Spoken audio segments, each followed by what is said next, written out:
Cebu is less busy and there's less racism in Cebu because it's kind of like a province area. Growing up, like if you don't watch Filipino dramas, you're like the outcast. Most of the time I experience racism in Cebu is usually in my school, and whenever I experience things like that, I'm very vocal. Pagsalti, gamay, kwa naktuangko. In this video, I'll be having an African lady straight from Nigeria. She's gonna tell us more about her story. So, if you're here for the first time, I would appreciate if you subscribe, share the video with your friends. I don't talk that much. Let's go straight to the video. What's your name and where you from? Hi, my name is Ayo. I'm from Nigeria, but I live in Cebu. For how long have you been in the Philippines? Give or take, I'd say 3 to 4 years, because sometimes I travel back to my country and back. How did you know about the Philippines, or how did you know about Cebu? You know, we used to watch their movies growing up to try to fit into the popular girls community, you know. Really? Yeah. Growing up, like if you don't watch Filipino dramas, you're like the outcast. So when people are talking about it in class, so you have something to talk about. So I knew about the Philippines from a very young age, but I did not expect to come to the Philippines to study. You know, my dad just said, "Hey, you want to go to the Philippines to study?" And I was like, "Do I have a choice?" And it's like, nah. So I came here. I mean, you're talking about the Filipino drama, right? Like the movies and, or I think it's telenovelas or teleseries, something like that. Was it like in English or in Tagalog?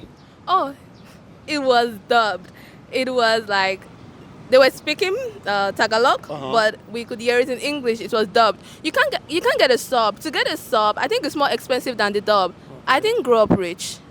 Yeah, we can only afford the dub in a lot of cities.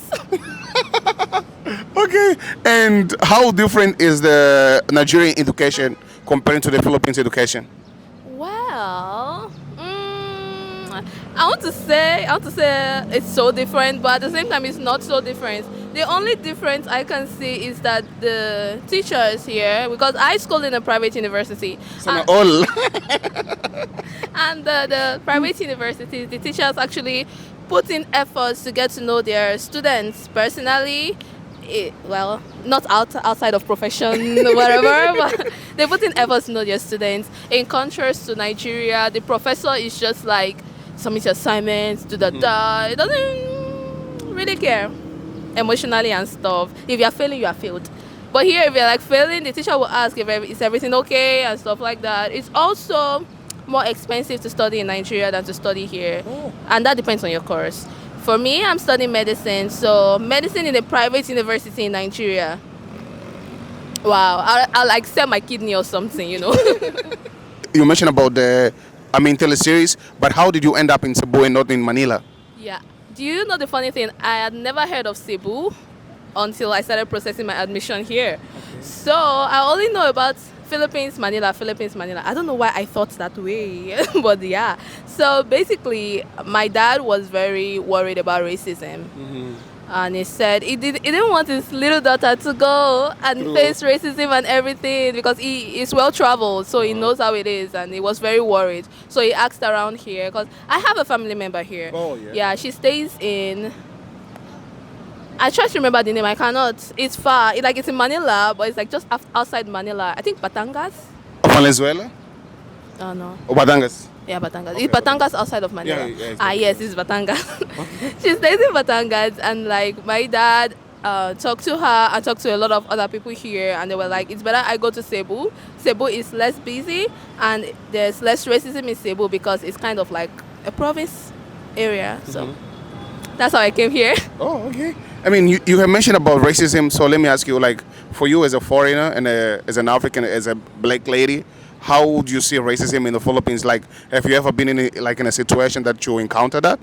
Yes, I have. Microaggression and just full blatant racism. I've experienced it. But I won't say I've experienced it all because I'm still alive. So I have experienced in Cebu. I have also experienced in Manila. I've not been in Manila for a long time, but it's crazy out here. Okay. And how do you deal with it? How do you overcome it? Well, in Cebu, most of the time I experience racism in Cebu is usually in my school. And whenever I experience things like that, I'm very vocal. Okay. I will attack you. Either it's microaggression or it's full blatant racism. If anything goes wrong, I will attack you. I mean, I have a position in school. So as a student president, it's expected of me to not just stay quiet when things are going on. And sometimes it's just basically ignorance. So when I see the racism is coming from a point of ignorance, I try to educate them. Oh, this is not done this way, this is not done that way. But when I see you are old enough to know. You know what you are doing. And I will let you know that I know, and I will do my own too. Okay, okay. And I mean, she's just like expressing herself, and definitely it's what I mean you went through. But I mean, let me ask you this: like you mentioned that the course here is cheaper comparing to Nigeria. What about you that live in Cebu? You said okay, Cebu it's not as busy as Manila, but how safe is Cebu for you or for a foreigner? It's safe. It's not very safe, but like it's safe. You know, if I say it's safe now, I can go and jinx it, and somebody from nowhere will come and do something. It's safe enough for me because I saw like a list of countries in Southeast Asia and their crime rates on Facebook. Yeah, we're on Facebook these days, okay? So I saw it, and I saw Manila was ranked, I think, 2, and Cebu was somewhere number 5 or 6. So it's safe enough because, especially where I stay, of course there are always going to be crime, whatever going on and all that, but I think Cebu is safe enough because at least we have 24 hours restaurants almost everywhere. Yeah, so everywhere is bright and people are walking. Cebu never sleeps. People are literally walking everywhere, so you can just scream, ah! Scream, guys. It works. Okay. And let me ask you, like, how did you adjust yourself to the Filipino education? Was it hard or easier for you? It was hard. It was hard because when I first came in, I did not fully grasp the situation. So when I came in, because my school is a private university and they have a special foreigners program. So when I came in, I got into the special foreigners program for my pre-med. They all spoke English there. The teachers were so nice, they spoke English because we're all foreigners in the class, of course. Everybody speaks English in the class and maybe occasionally your own personal language. Okay, then I graduated from my pre-med and I got into medicine. I was in a class mixed with Filipinos, mostly Filipinos than foreigners, and it was so difficult. You know, every time in the group chat I have to text, please can you guys speak in English to pass along this announcement, this information? Wala ko kasabot! But like, all I had to do was make friends. Yeah, my bakada, you know. Whenever you're in somewhere like that, you shouldn't like stay alone or stay in a bakada that is just full of foreigners like yourself. How else are you gonna get past questions? You know, like. And how is your Bisaya or Tagalog so far?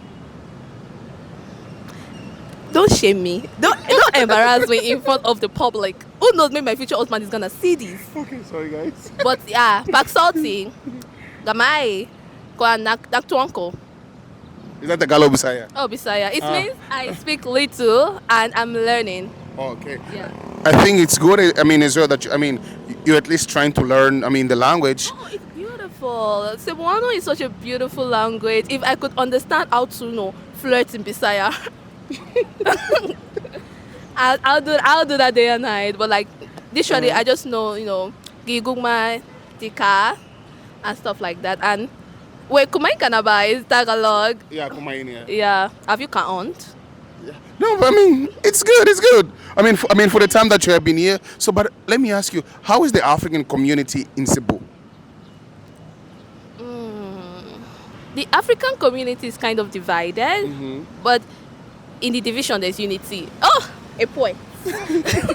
In the division there's unity. For me, I have my little Nigerian community and Christian community. So Nigerian Christians and the Nigerian community as a whole. Community-wise in Cebu, it's more like Nigerian students of this university. Because most of us in Cebu, we are students. We are not hustlers and all of that. We are just students, and the ones that hustle, they hustle online. So, yeah, they do their jobs online. I'm not talking about scammers. No.